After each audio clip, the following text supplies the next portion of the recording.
मा लिरजाहैनांगौ नाम लिरजाहैनांगौ आजिखालिबो बे नाम लिरजानाया दङ दा जुदि NRC नि उमुंब्ला ओजों खारग्लुं खारग्रा सोर जाथि खुरमा दं बुथुम बुथाम लाबोनानैबो नोंबो खारनांगोन बेबायदि रोखोम दाबो दंना गैया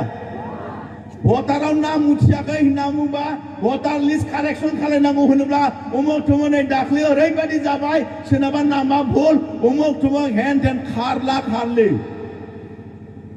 मानो इसिबां खारनांगौ जाखो मोनसे बाथ्राखौ मिथिनानै लाखा खारनांगौ आरो फैगासिनो दङ नोंनि नामखौ लिरनो थाखाय दानिया बुंगोन आधार कार्ड बानायनो फैदो होनलायगोन बुंगोन ना बुङा एसे खोनाबायना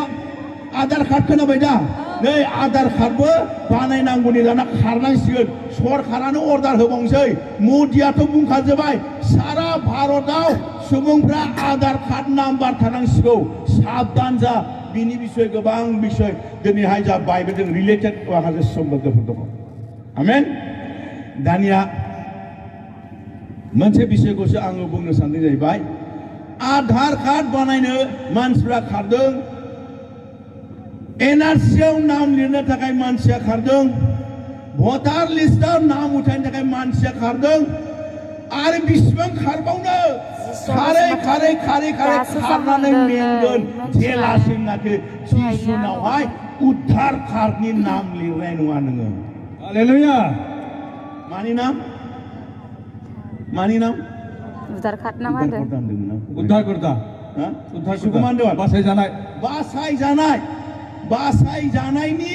नाम रेजिस्टार जायाब्ला जिसुनियाव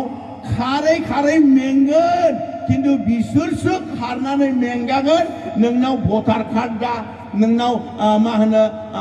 NRC नि कार्ड जा नोंनावहाय मा होनो आधार कार्ड जा जेसेबांखि कार्ड थाया मानो जेलासिम जिसुनियाव नाम लिरजानाय नङा कार्ड थानाय नङा खारनानै मेंगोन अब्लाबो नोङो गनाय नङा हालेलुया हालेलुया आं ओरै खालायबाथाय आन्दाज मोनखादों आखाइ खमनांसिगौ आंसो आखाइ खमनो नोंसोरसो आखाइ खमनो आं नोंथांमोननि थाखाय मोजां खबर लाना फैदों